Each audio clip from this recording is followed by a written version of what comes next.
Hi, I'm Mark from L&M Small Engine.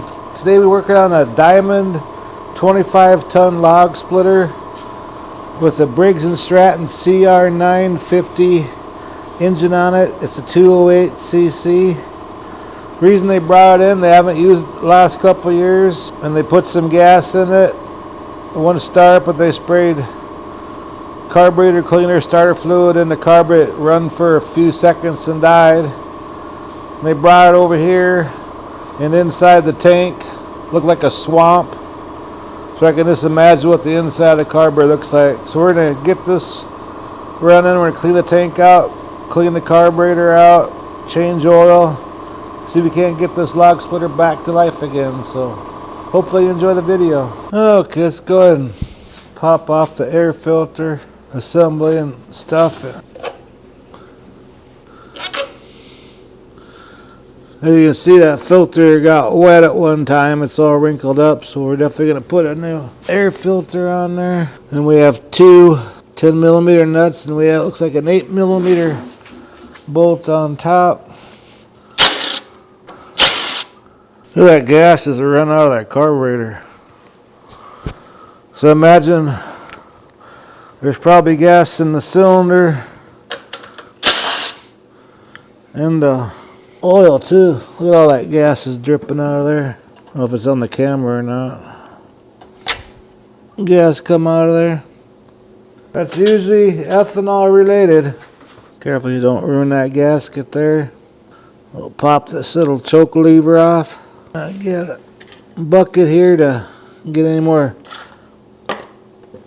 gas that's in the tank or the fuel line. Take this hose clamp off and kind of rock that fuel line back and forth to break it free. There's no more gas in the tank. Pull it out a little bit more. Unhook the governor rod and unhook the spring. And the carburetor comes right off. So we're going to go take that over the table. I'm going to spray some carburetor cleaner in here in the tank, let it sit for a while, and I'm going to try blowing it out real good. Let me pop that spark plug out, see if there's any gas in the cylinder. And I got a pan here. I'm going to drain the oil while we're working on the carburetor. Let's pop this plug out.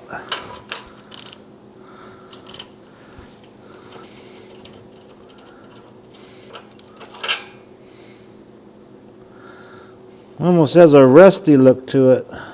We just slowly pull this rope.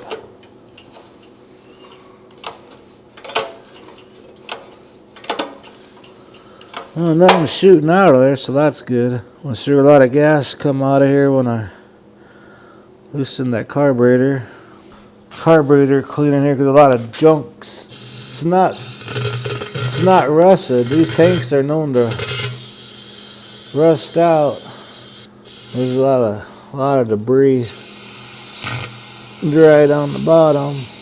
Might use a whole can on this too, but you don't want no gunk going in the carburetor.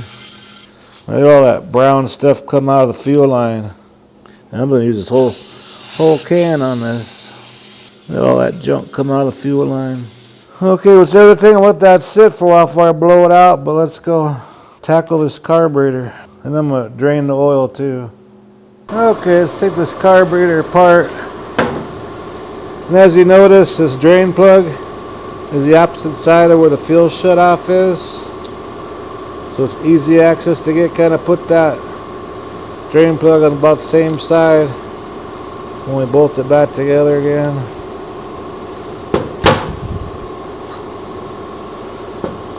Look at that.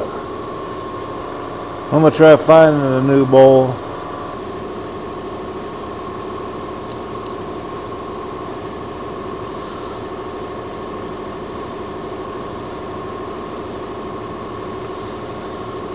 I'm going to take this little bowl off too. This kind of like holds the water in this little bowl.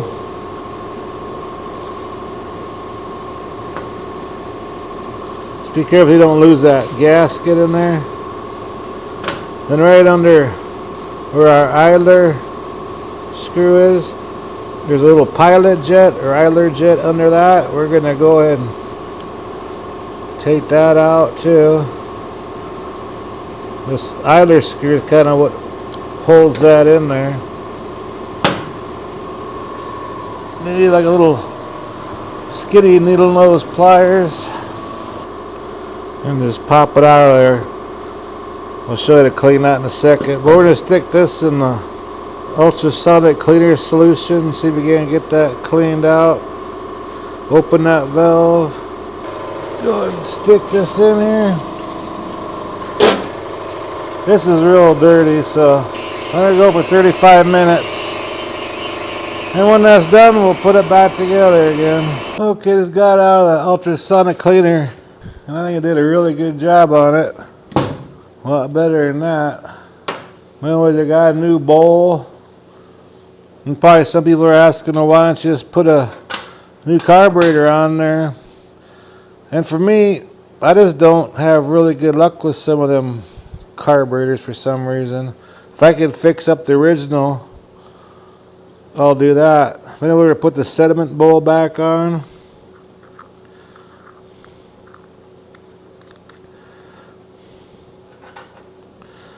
So if I can rebuild the original, I'd rather do it that way. But sometimes the carburetors are totally shot that I have to do that. But anyways, the reason I didn't take out the main jets right down in here, the reason I didn't take it out because all them threads are full of rust and everything. That's why I clean it in the cleaner. But to check it, you stick your straw for your cleaner, stick it in that jet, and shoot it. And there'll be a nice stream coming out in the venturi of the carburetor there. And on this pilot jet or idler jet, that people call it different things, but there's a big hole on this side. A big hole on this side. There's a little itsy bitsy jet right there. So I like putting my finger on one of the holes like that, and I'll shoot in this hole, and there should be a nice stream that comes out the front there. And it just bubbling out of there. So it's blocked off. I'll use a piece of wire. These work perfect. They're on the flywheel brake cables on push motors. I just cut the end off. There's nice little wires you can unravel. Stick it in there. There's some resistance. Now you can see that the wire's in that big hole now. There's a chunk of debris in there.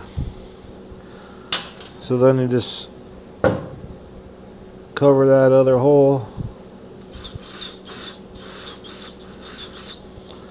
Gotta do it one more time. It's bubbling out there more. See that nice stream coming out of there now? So let's go ahead and put that back in here. And it goes like that. Just push it down and get your idler screw, because that's what holds that jet into place. And just screw it back to where it kind of was before on this other side. I think it's about right there. We can always adjust it later if we have to. So that's done. I'll put the bowl gasket on. Now I'm going to put a new float and needle, and here's the old one. There's a lot of corrosion and stuff on the needle.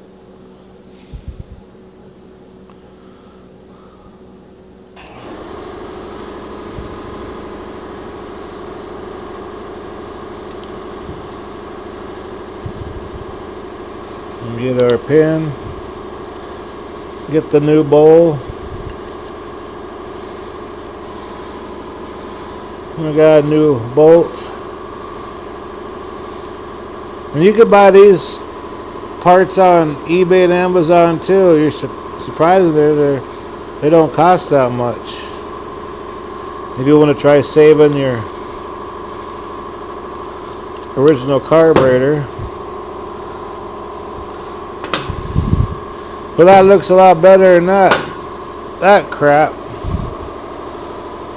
So anyways, we got the oil drained and everything over there. Let's go stick this back on. I'm kind of worried about, hopefully there ain't no rust hole in that gas tank, because when he brought over the other day, he said there's still gas in there, and when I started working out today, there's no gas in the tank. So you have to watch that when we put gas in the tank, see if we're leaking on the motor or something. Yeah, I cleaned out the tank. That's all the stuff that was inside the tank. Like I said, I'll put gas in there, but I found another tank for this. These tanks, if you can still get them, because some of that stuff from Briggs, it's either on back order or you can't get it no more, and the ones you can get they're over $100 sometimes. So like I said, when I blow up motors coming in, I like saving all of what I think is the important parts, because you just never know. So back to this, gonna slide that on there.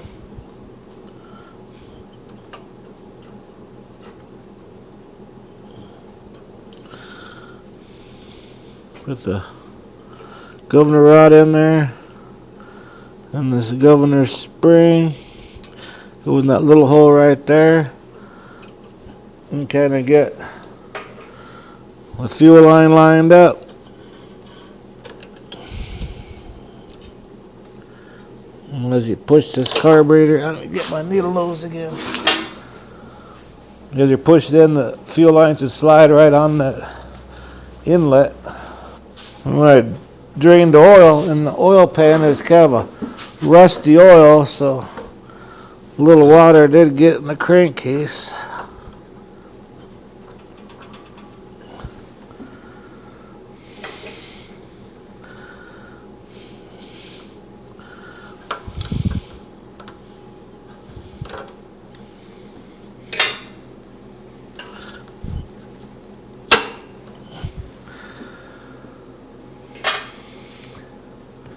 I'm going to put our choke lever back on.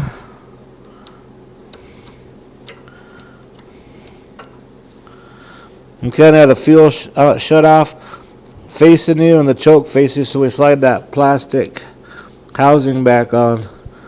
It will line up that way and makes this breather goes in the back of on this hole right here. Well, we got a little gasket we got to put on.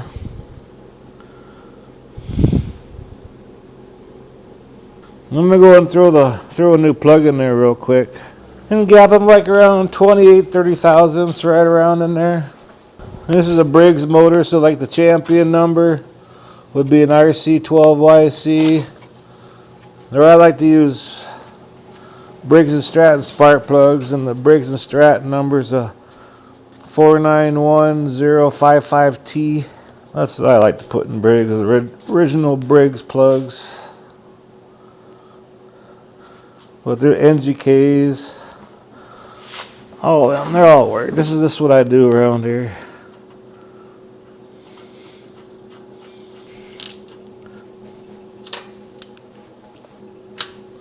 Push down there till it clicks. And get that breather hose lined up. There we go. And we got that bolt on top. But it's best if you tighten these two 10mm nuts down first, because it sucks that housing in there. That way you won't cross thread this top bolt. That was an 8mm. It just lines right up. Don't worry about cross thread or anything. Now I'm going to put a new air filter on there. Before I do that, I drained the oil, so before I get too carried away, I better put some oil in here. And you'd think, means this is all compact, you'd think they'd have the tube up here for easy oil access, but no, they're way at the bottom down here. Something to get on the creeper, a little funnel, and put that in. There's one on each side there, like right here, but on the opposite side.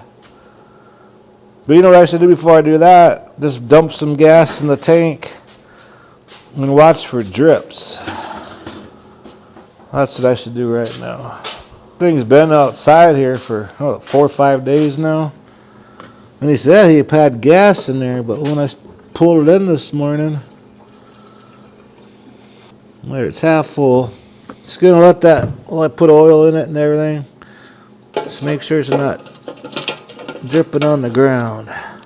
Because these tanks sit right on the motor and leak it on top of the motor. You don't want to start a doggone fire, burn somebody. So let that gas sit in there, and I'll dump some oil in it and go upstairs and get a filter. Then we'll come back, see if we can get this thing started. Okay, got the oil in. I got a new air filter. Didn't like that bowl and float and everything. That's a kit. I think it's like $9 for all that. I believe. I don't know. I bought like about 10 or 20 of them at a time.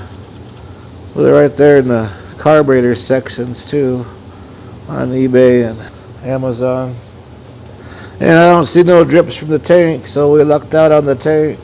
And there should be a nut that goes on there, I think. So I don't know if that holds that down or not. Yeah, I guess it does. Should put a nut on that. I was kind of like the idea of the cover holding the air filter down. Yeah, metric. I just like that filter staying tight on that base, so no dust gets sucked in from the bottom. There, I like that better. I don't trust these top ones, because if this is loose, and the base of the air filter could be loose too. There, alright, turn the gas on, leave the choke on, set the throttle about midway, make sure switch is on.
Well, there you go. Hope this video helps you out. I really appreciate you guys watching. If you like my videos, please press the like button and please subscribe. Anyway, you guys have a good afternoon.